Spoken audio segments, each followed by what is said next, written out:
Hello friends, this is Hedda. If you're new here, welcome. Today I want to show you my bullet journal setup for January. I'm doing something very different this month, which is using screentone. If you've never heard of screentone, it's a kind of film that comic artists use for shading and making their comics come to life. It's especially used a lot in Japanese manga, and I bought these in Japan. Nowadays, I think most manga is drawn digitally, but not that long ago, everyone used this kind of screentone to make their drawings come to life. Originally, I kind of wanted to do a retro manga theme for January, but I ended up deciding to just focus on one manga called Inuyasha. Inuyasha is one of the few mangas that were translated to Norwegian back in the days, and it was the second manga I ever started reading as a child, so it's very nostalgic to me. If you've seen my 2021 reading journal setup video, you'll see that I'm rereading Inuyasha since I actually never read the ending, so this theme just makes so much sense to me right now. The setup took ages to make. I don't think I've ever spent this long on a monthly setup before. So I really hope that you'll like it. I really like how it turned out anyway.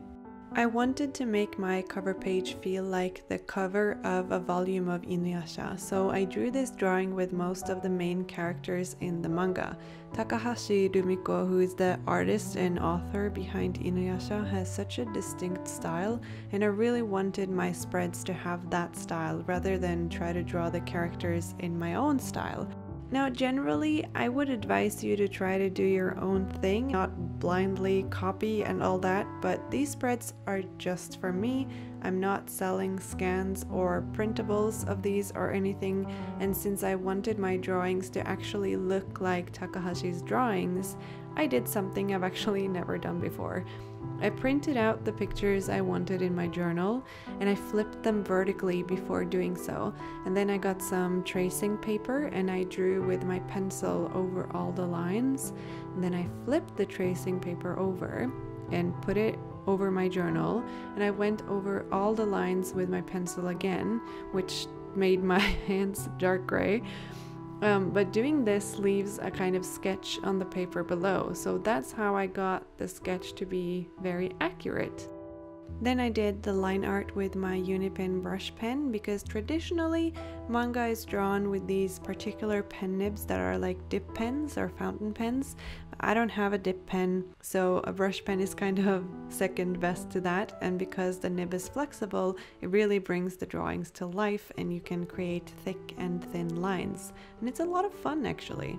I've been wanting to use screentone in my journal again for a long time. The first time I did it was back in June of 2018, so it's about time that I brought it back. This is the same screentone that I used back then. It's just been collecting dust for so long, and it's also survived 3 moves, one of them international, so these bad boys have been everywhere. The screentone is like a sticker, so you just place a piece of it on the drawing and then you can use an X-Acto knife to cut out the shape you want to have the screentone on. It is quite simple, but man, it took forever. I think I spent over an hour just on the cover page because there was so much line art and so many smaller areas to fill with screentone. But no regrets, I think it turned out really cool. I have a few different kinds of patterns of screentone, but I actually only used 3 different ones for all of these spreads. Usually when a manga is created, the author or artist draws the characters, while putting screentone and backgrounds into the comics is the job of assistants, assuming that they have a team, but I think usually they do. And I can't imagine how frustrating it must be to have your whole job be cutting and placing screentone, because it's really finicky, and I was ready to throw all of my screentone out the window after making these spreads.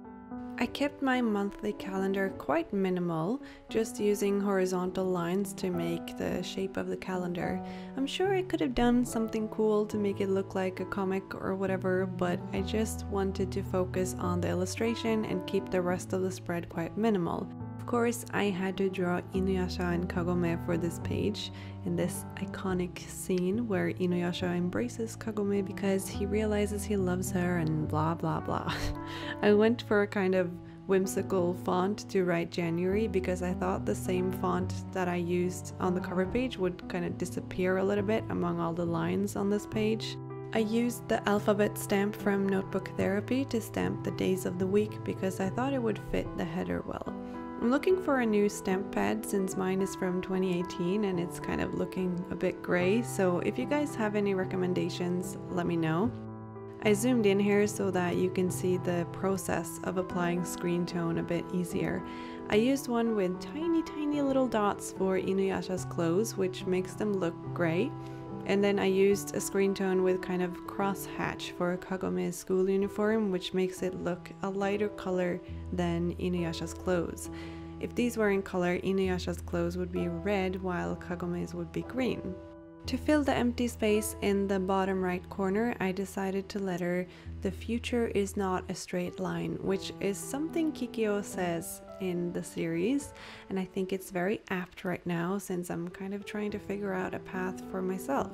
Just finished graduate school and I'm currently applying to jobs and stuff, so it's kind of nice to think about the future as not a goal but a journey. This is actually the first monthly setup I'm making in my new journal. I migrated to a new journal for the new year, and if you haven't watched that setup yet, I'll put a card here so that you can check it out. I'm kind of all over the place when I make spreads. For this next one, I made a habit tracker on the left page and a playlist on the right page, but I went back and forth between the two while waiting for the ink to dry. I didn't fill in either spreads in this video since I want to fill the playlist as January progresses so that it's a spread filled with songs I'm listening to in January and not songs I listen to in December, if that makes sense. For the habit tracker, I want to fill in the actions I want to track on January 1st. Even though it's only like a week away, I want to sit down on January 1st for a little monthly reflection. On the playlist spread, I made a grid that is supposed to resemble a page in a manga with different shaped rectangles, I guess. I'll put one song or album in each of them, and if you want to see how it turns out in the end, make sure to go follow me on Instagram because I'll definitely be posting pictures of it there. As for the habit tracker, I made room for 6 mini calendars, and I'll put a black dot in each square the days I do the action I'm tracking. Oh, and the gray Tombow dual brush pen that I'm using for accents is the N75, which somehow is the only gray Tombow dual brush pen that I own that isn't super blue or kind of brown. For decoration, I drew Inuyasha and Kagome again. I kind of made Inuyasha's face a little dorky by mistake, but I'm just telling myself that's because he's very happy to be sitting next to Kagome. Although all of my spreads for January are quite simple and black and white, the screen tone makes the illustrations come alive, and I don't think it looks boring or like it's missing any color. This next spread is dedicated to my finances for January. I did such a lousy job at tracking my expenses in December that I really want to up my game for January. So here I have room for bills and income on the left side, and then 2 columns for expenses on the right side, because if December taught me anything, it's that one column is not enough for 1 month. So I'm less concerned with exactly what kind of items the money is spent on and more focused on the category and the amount of money. For the illustration, I drew Kikyo, who is Inuyasha's past love interest, seems to appear all the time and mess things up, but also she's really badass and I just can't help but like her. I'm not very good at drawing trees, but I tried to just go with some soft squiggly lines for the leaves, and then I drew some more of those in the top and middle of the spread so that it kind of looks like it continues all the way up. What I love about Takahashi Rumiko's manga is that there are always so many different characters and personalities, and she allows all of them to develop their own path. Usually there is a male lead with anger issues and some sort of childhood trauma, and there's a female lead to keep him in place. Although the trope might be outdated, I find it really hilarious. The last spread I made for this month is a content plan and a to-do list. It's really helpful for me to have a visual plan for my social media contents. So I've really been liking having a content planner the past few months. It might not be something that you all care about, but maybe you can relate more to the to-do list. Although I usually have a daily to-do list, it's nice to have a place for the larger monthly tasks as well. I just did a small illustration of Inuyasha on this page since I wanted more room for my list. My plan for the weekly spreads is to dedicate each week to a character in the manga. I'm definitely going to make a weekly spread themed around Sesshomaru. He is Inuyasha's older brother, and also one themed around Sango and Kirara. If you have any suggestions for other characters, let me know in the comments. I don't know how many of you have read Inuyasha. It is an anime as well, so maybe you have watched the anime, I don't know.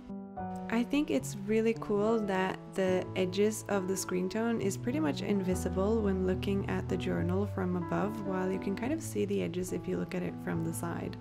I'm really happy with how my spreads turned out, and I've been wanting to do a theme like this for such a long time, but I just didn't find the right time.